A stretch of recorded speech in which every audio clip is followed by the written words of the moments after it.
Could have ended bro's whole career like it was nothing. And he starts coming in after those does. Welcome back, everybody. We are back in Tennessee after having Dixie on our minds up in New York for about a week. So we're jumping right into the end of bow season and the start of muzzleloader.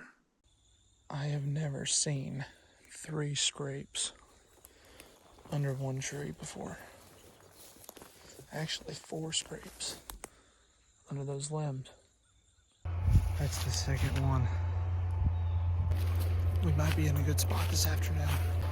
So basically, I didn't go hunting this morning, but my dad is on the front end loader out there cleaning up brush on this property, and he saw 2 deer. So I'm over here right now. It's about 10:15.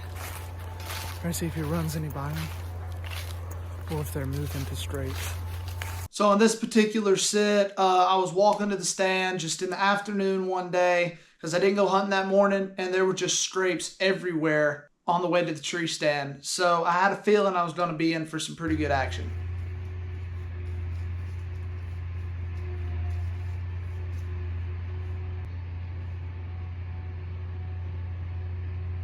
So this little jacked up horn spike came in like instantly, 30 minutes into sitting, and he bedded right there in front of me. I could have shot him a gazillion times, but not really what I'm looking for right now.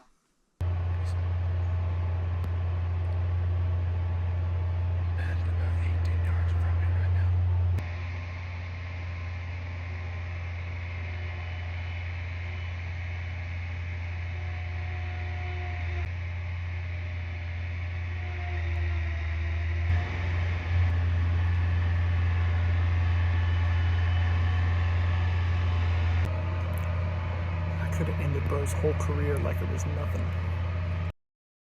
So this next day, literally the next day, I get there kind of late, but there's a storm front moving in that night. The temperatures are going to be dropping. So I just decided to give it a few hours to see what happened. And it didn't take long for some bucks to start showing up. So I just pulled up to the spot for this evening.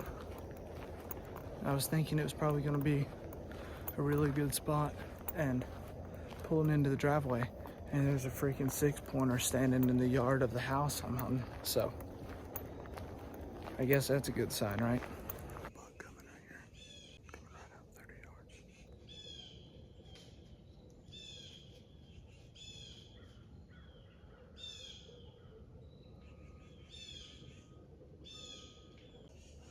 I don't even have my quiver off my bow yet. So the very next afternoon after the storm front came in, me and my dad decided to go out and sow these openings on the top of this ridge where that tree stand is with a bunch of different winter mixes and stuff. So hopefully before it starts getting colder, some stuff will start to grow a little bit before the frost kills it all.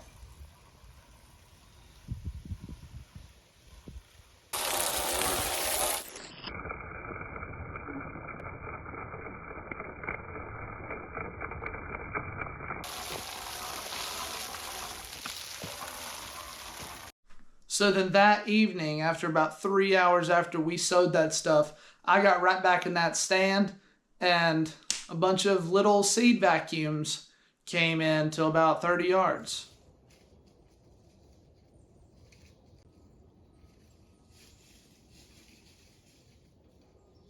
Well, that's about it for this week.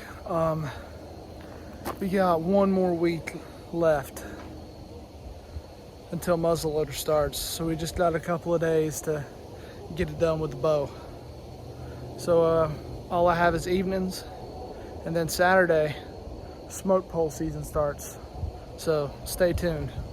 So now I'm officially on a time limit for the end of bow season if I want to try to get another deer on the ground before muzzleloader starts. So this next morning I go out to a completely different spot, and I was covered up with deer all day. I saw 3 young bucks, all showing some pre-rut activity.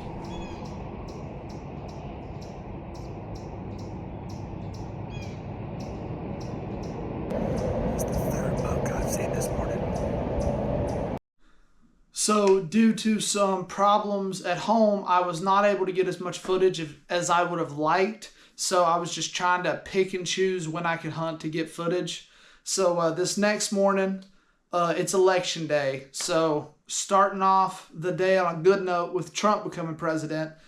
So now I just have to get a buck on the ground. Good morning, everybody. Today is election day, so we're gonna hurry up and get in the tree stand. Hopefully we can get us a big doe on the ground, or maybe a giant buck. Hadn't been having much luck yet. It's the last week of bow, so we'll see what happens. The rut activity is definitely picking up. I've seen 3 different bucks and 3 does. We'll see what else happens. All the bucks came in behind me, so I wasn't able to get them on footage. And I couldn't get the doe shot either because I had a buck bedded behind me and then a doe in front. I had nothing I could do. So no sooner than I do my little intro type thing in the tree stand, I look over to my right and there's a giant buck. And since I couldn't get him on film, I'm going to exaggerate and say he was about that wide and that tall, and his tines were 50 inches long apiece. But he was huge, and he walked right down my right side. Couldn't get the camera on him in time. And I couldn't get him to stop either. So he walked plumb out of my life right there. I just saw one of the biggest bucks I've ever seen while hunting. So I'm sitting up there thinking, what do I do? What do I do? What do I do? And as he's peeking over the hill, I snort wheeze at him twice. And I give him a couple grunt calls, and he does not care, goes right down over that hill. So I sit back down and turn around and look, and he's on the other side of the hill shaking the crap out of one of these little trees over there. And I thought there was a tornado coming in. There's a giant over there rubbing that tree. A giant. So this being the last day that I can hunt of bow season, I decided to go right back to the ground blind that's near where I saw that big buck walk over the hill in hopes that he'll swing back by that evening.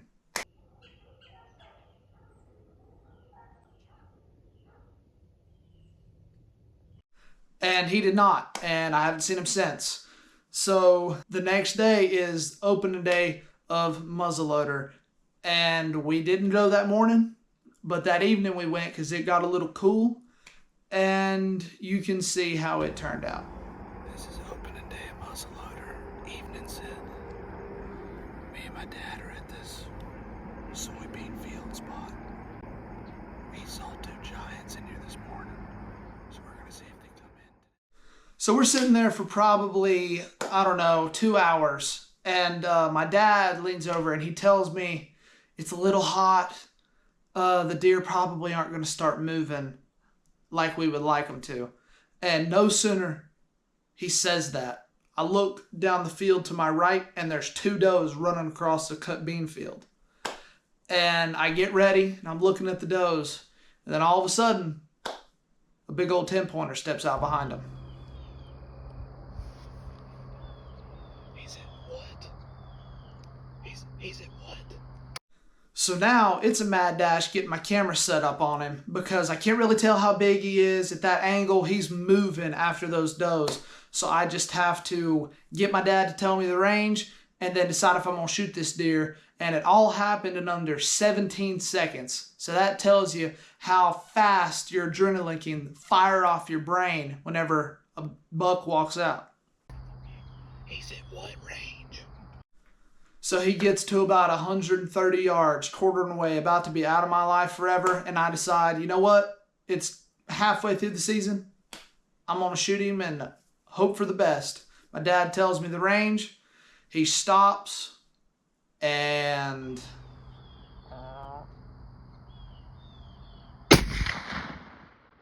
He's down.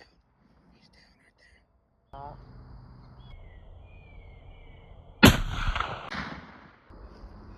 He's down right there. I mean, my goodness, that muzzleloader hit that deer so hard. It turned his lights out instantly, and he did a little teeter-totter fall and busted his head on a tree stump down there. I didn't get a good look at him, but he dropped in his tracks. So I'm gonna slip down there and go get him. He chased 2 does across this field down here, and I just...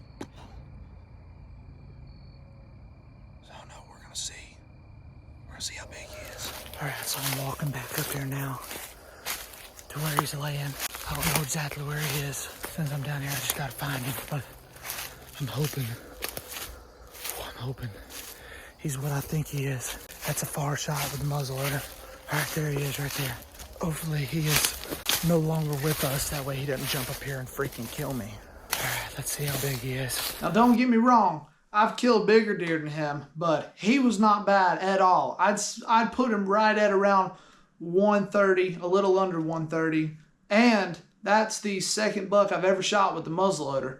He's the first. So I was pretty excited with him. And plus, he was pushing like 270 pounds live weight. It sucked to drag that deer out of there. I mean, he ain't my biggest ever, but hey, for the hunt that it was, that was awesome.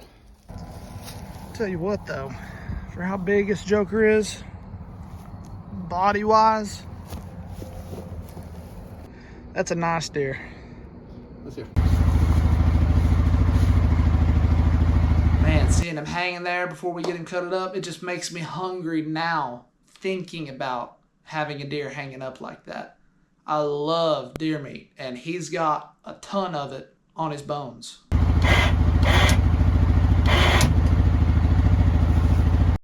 So thank you guys for watching this week. I hope you enjoyed it. It was kind of action-packed. In a couple of days, we are going back up to New York for rifle season. So stay tuned for that. The temperatures are dropping. It's going to be snowing. It's going to be windy. And hopefully there's going to be a bunch of deer smoking when we go up there. Stay tuned.